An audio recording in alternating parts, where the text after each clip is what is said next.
बिस्मिल्लाहिर्रहमानिर्रहीम। अस्सलाम वालेकुम। आज 27 जुलाई बरोज़ हम बात करेंगे सुप्रीम कोर्ट ऑफ पाकिस्तान से बड़ा रिलीफ मिल गया है पाकिस्तान तहरीक इंसाफ को। पाकिस्तान तहरीक इंसाफ की दरख्वास्त समाअत के लिए मंजूर की गई है। ओवरसीज़ पाकिस्तानियों को जो वोट देने का हक़ है, उसके अलावा जो EVM है जिसके ख़िलाफ़ कानून साजी की गई थी और उस पर जो EVM के ज़रिए उस दिन आपने ख्वाजा साद रफ़ी की प्रेस कॉन्फ्रेंस भी सुनी होगी कि मकसद सिर्फ ये था कि EVM के ज़रिए, क्योंकि EVM पर जो पतन की रिपोर्ट आई है उसके मुताबिक अगर 160 या 69 अगर तरीक़ाकार हैं धांधली के, तो वो EVM से 134 धांधली के जो तरीके हैं उनको रोक लिया जाता है। इतना एक अच्छा तरीक़ाकार है वोटिंग का। लेकिन हमारी जो मौजूदा इम्पोर्टेड हुकूमत है ये जानती थी कि अगर EVM का कानून आ गया तो इन्होंने जो जाली वोटर दर्ज करवाए हुए हैं, वोटर लिस्टें बनवाई हुई हैं इलेक्शन कमीशन के साथ, और अभी मैं आपको इलेक्शन कमीशन की बदनीयती जो साबित हो गई है वो आज आपके सामने रखने जा रहा हूँ।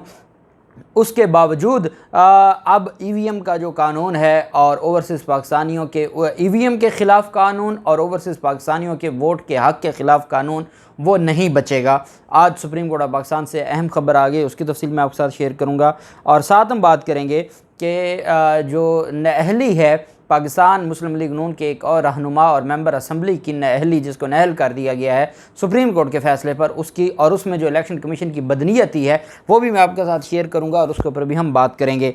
पहले मैं आपको बताता चलूँ कि इमरान खान ने ऐलान किया कि मैं अब सिंध जा रहा हूं। कल अली जैदी की तरफ से एक ट्वीट किया गया कि मेरी अभी बनी गाला में इमरान खान से मुलाकात हुई है और इमरान खान का अगला जो पड़ाव है वो सिंध है। और अब सब ने देख लिया है कि इमरान खान खैबर पख्तूनख्वा जाता है, वहाँ टाइम देता है, तो खैबर पख्तूनख्वा से जो वो जमातें जो 70 साल से स्टेटस को की वहाँ जमातें थीं, कोई पख्तूनों के नाम पर वोट लेता था, कोई मज़हब के नाम पर वोट लेता था, कोई बदमाशी के नाम पर वोट देता था, सबको उड़ा के रख दिया और वहाँ सिर्फ इमरान खान रह गया।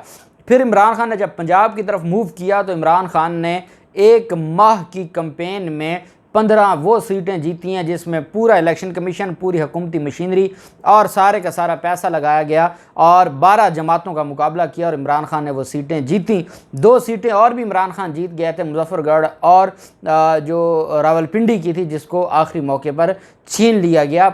इमरान खान 17 सीटें क्लियरली जीत चुके थे। अब इमरान खान ने कहा कि वो सिंध की तरफ जा रहे हैं और अब सिंध में पड़ाव डालेंगे, तो उस पर आज सुबह जामशोरो एंटी करप्शन के पास अपनी इंक्वायरी के लिए और बयानात कलम बंद करवाने के लिए opposition leader Sindh assembly Haleem Adil Sheikh जाते हैं और एंटी करप्शन सिंध उनको गिरफ़्तार कर लेती है। अब 2 चीज़ें हैं, एक तो इनको ये खौफ है कि हलीम आदिल शेख और ये सारे मिलकर इमरान खान के साथ मिलकर ये कैंपेन करेंगे और जो बल्दियाती इलेक्शन अगस्त में होने वाला है या जो आमिर लियाकत की सीट पर इलेक्शन जो ज़िमनी इलेक्शन है वो अगस्त में होगा, तो उस सिलसिला में इनको बड़ी तकलीफ़ है। हलीम आदिल शेख को पहले इन्होंने लाहौर से गिरफ़्तार किया, लाहौर की हाई कोर्ट ने वो गिरफ़्तारी कलअदम करार दे दी और फिर उसके बाद सिंध हाई कोर्ट में हलीम आदिल शेख जाते हैं। वहाँ से कहा जाता है और ये एंटी करप्शन को ये कहा जाता है कि वो इनको गैर कानूनी तौर पर हरासा ना करे और इनसे कहा जाता है कि आप जाएँ और अपने बयानात कलम बंद करवाएँ। अब हलीम आदिल शेख को एंटी करप्शन वालों ने गिरफ़्तार किया। जामशोरो एंटी करप्शन दफ्तर में वो अपना बयान रिकॉर्ड करवाने गए थे, वहाँ भी उनके ख़िलाफ़ एक मुकदमा दर्ज था। इस दौरान उन्हें गिरफ़्तार कर लिया गया। हलीम आदिल शेख पर ज़मीनों में खुर्द बुर्द के मुकदमात एंटी करप्शन में दर्ज हैं। हलीम आदिल शेख को डिप्टी डायरेक्टर ज़ीशान मेमन के दफ्तर से गिरफ़्तार किया गया और इससे पहले भी और इसी मुकदमे में लाहौर हाई कोर्ट से ज़मानत मिली थी। अब आप अंदाज़ा लगाएं कि सिंध हाई कोर्ट उनको ज़मानतें देती है, लाहौर हाई कोर्ट से ज़मानत मिली है और वो अदालतों के हुक्म पर अपना बयान कलम बंद करवाने जाते हैं और उनको गिरफ़्तार कर लिया जाता है।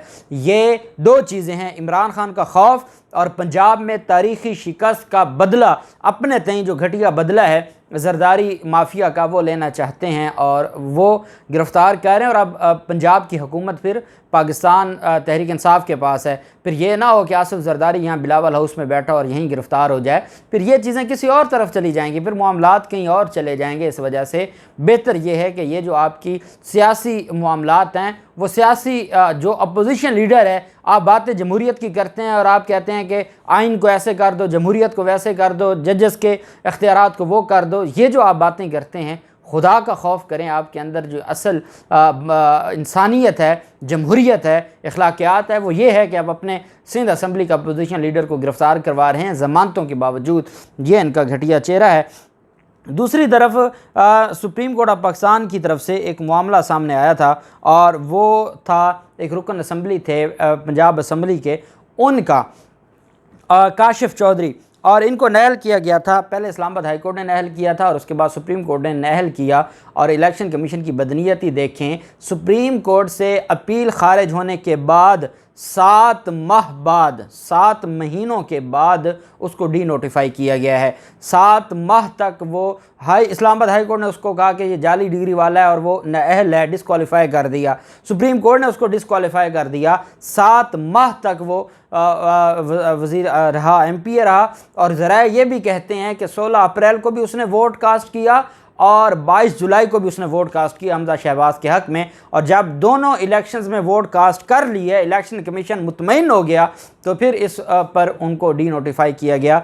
मैं इस पर सुप्रीम कोर्ट ऑफ पाकिस्तान की ये तौहीन हुई है, सुप्रीम कोर्ट ऑफ पाकिस्तान के फ़ैसले की तौहीन हुई है। और एक ऐसे शख्स को, और इसके ऊपर अब मैं परवेज़ इलाही से ये गुजारिश करूँगा कि रिकॉर्ड आपके पास है पंजाब असम्बली का, 16 अप्रैल को भी देख लें, और 2 जिन MPAs के वोट कास्ट किए गए थे जो उस दिन मौजूद नहीं थे, उनकी तरफ से भी तौहीन अदालत की दरख्वास्त दायर की जाए पहले 16 अप्रैल वाले इलेक्शन की। और उसमें इसका भी काशिफ चौधरी का भी देखा जाए कि काशिफ चौधरी को भी जो मामला है कि उसके क्या उसने वोट कास्ट किया है या नहीं किया, वो भी देखा जाए। अदालत की तरफ से जो उनको डिस्क्वालीफाई किया गया था, वो भी इस मामले को देखा जाए। अब चीज़ बड़ी अहम है और वो ये है कि जो इलेक्शन कमीशन ने इनको डी नोटिफाई किया, ये PP 241 बावल नगर से रुकन सूबाई असम्बली थे।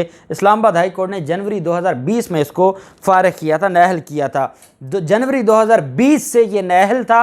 अपील इसकी पेंडिंग थी सुप्रीम कोर्ट ऑफ पाकिस्तान में, और सुप्रीम कोर्ट ऑफ पाकिस्तान ने 31 जनवरी 2020 को इस्लामाबाद हाई कोर्ट के फ़ैसले और उसके बाद 23 नवंबर 2021 को सुप्रीम कोर्ट के हुक्म के मुताबिक इलेक्शन कमीशन ने काशिफ महमूद को डी नोटिफाई किया है। अब इससे बढ़कर भी चीफ इलेक्शन कमिश्नर की या इलेक्शन कमीशन की कोई बदनीयती का सबूत बच जाता है कि जब आप एक ऐसे शख्स को जिसको 23 नवंबर 2021 में सुप्रीम कोर्ट नाअहल करार दे रही है, 7 माह तक वो MPA बन के बैठा रहता है और आप उसका नोटिफिकेशन ही नहीं ख़त्म करते, ये इनका असल चेहरा है। और ये इस्लामाबाद हाई कोर्ट ने जब रिपोर्ट तलब की थी, इस काशिफ चौधरी जो लीगी रहनुमा और MPA है, इस्लामाबाद हाई कोर्ट ने कानून साज को भिम्बर आज़ाद कश्मीर में अल खैर यूनिवर्सिटी से एक रिपोर्ट मौसूल होने के बाद नाअहल करार दिया था, जिसमें इस बात की तस्दीक की गई थी कि उनके पास बैचलर ऑफ बिजनेस एडमिनिस्ट्रेशन की जाली डिग्री है। यूनिवर्सिटी में मौजूद रिकॉर्ड से पता चलता है कि काशिफ महमूद वालिद खालिद महमूद अल खैर यूनिवर्सिटी भिम्बर आज़ाद कश्मीर के तालिब इल्म थे, और ना ही उन्होंने BA के कोर्स में ग्रेजुएशन किया था। और ये 2018 के इंतखाबात में जीते थे। जिनके लीडर ऐसे हों, वहाँ पर ये जो जाली फ़ॉन्ट है उस वाले और जाली ट्रस्ट डीड वाले, तो उनके फिर MPAs भी ऐसे होंगे। लेकिन आप इलेक्शन कमीशन की बदनीयती देखें। अब भी अगर इमरान खान की तरफ से ये कहा जाता है कि चीफ इलेक्शन कमिश्नर के होते हुए साफ़ और शफाफ इलेक्शन नहीं होगा, तो क्या वो गलत होगा? क्या इमरान खान का ये जो मौक़िफ़ है वो गलत है कि जो 7 माह तक डी नोटिफाई नहीं करता? इससे बढ़ के और क्या गुंडागर्दी हो सकती है? दूसरी तरफ आज सुप्रीम कोर्ट ऑफ पाकिस्तान में चैम्बर अपील थी। रजिस्ट्रार सुप्रीम कोर्ट ने इमरान खान की जो दरख्वास्त थी ओवरसीज़ पाकिस्तानियों का जो वोट का हक़ है, और दूसरी तरफ जो EVM का ख़ात्मा था उसके ख़िलाफ़ इमरान खान ने दरख्वास्तें दायर की थी 184 में। रजिस्ट्रार सुप्रीम कोर्ट ने वो दरख्वास्तें वापस कर दी थी, एतराज़ लगा के मुस्तरद कर दी थी, जिसके ख़िलाफ़ चैम्बर अपील फ़ाइल की गई थी। पहले पाकिस्तान तहरीक इंसाफ की नैब के ख़िलाफ़ जो दरख्वास्त थी उसको भी रजिस्ट्रार ऑफिस ने मुस्तरद किया था। जस्टिस मंसूर अली शाह साहब ने उस दरख्वास्त को जस्टिस एजाज़ुल हसन साहब ने उस दरख्वास्त को इन चैम्बर में अपील मंजूर की। वो केस फ़िक्स हुआ और अब 29 जुलाई को रिपोर्ट तलब की हुई है। चीफ जस्टिस उमर अता बंदयाल साहब की सरबराही में यही बेंच है जो 29 जुलाई जुम्मा वाला दिन इस पर समाअत करेगा। अब दूसरी तरफ पाकिस्तान तहरीक इंसाफ और इमरान खान ने ओवरसीज़ पाकिस्तानियों का जो वोट का हक़ है और साथ जो EVM के ख़ात्मे के ख़िलाफ़ दरख्वास्त दायर की थी, आज जस्टिस सजाद अली शाह साहब ने समाअत की। पाकिस्तान तहरीक इंसाफ की जो दरख्वास्त है ओवरसीज़ पाकिस्तानियों के हवाले से रजिस्ट्रार ऑफिस का फ़ैसला और एतराज़ात कलअदम करार दे दिए हैं और समाअत के लिए मंजूर कर लिया है। ये बहुत बड़ी कामयाबी है। पहला जो बैरियर था वो क्रॉस हो गया है और अब आगे मामला जब सुप्रीम कोर्ट ऑफ पाकिस्तान में जाएगा, सुप्रीम कोर्ट के अपने फैसले थे कि जो ईवीएम है वो इस्तेमाल की जाए। आपको याद होगा सदारती रेफरेंस में जो honourable chief justice Umar Bandial sahab मौजूदा चीफ जस्टिस हैं, वो पहले उस बेंच का हिस्सा थे, उन्होंने ये कहा था कि दुनिया कहाँ चली गई है, आप क्यों नहीं इलेक्ट्रॉनिक वोटिंग का कोई निज़ाम बनाते। और ये ईवीएम का भी और फिर सुप्रीम कोर्ट की अपनी जजमेंट्स हैं जो इलेक्शन कमीशन के हवाले से कि जिसमें यह कहा गया था कि ओवरसीज़ पाकिस्तानियों के लिए तरीक़ेकार वज़ा किया जाए। सालों गुजर गया और इलेक्शन कमीशन सिवाय नून लीग की खिदमत के और कुछ ना करता रहा। अब इनके गले पड़ेगा और ये दोनों तरमीम आज मैं आपको बता रहा हूँ इंशाअल्लाह ये दोनों तरमीम कलअदम हो जाएंगी, नैब की भी और ये भी, और इनके ये गले पड़ेगी। अल्लाह पाक पाकिस्तान का में नासिर हो। बहुत शुक्रिया। अल्लाह हाफिज़। पाकिस्तान जिंदाबाद।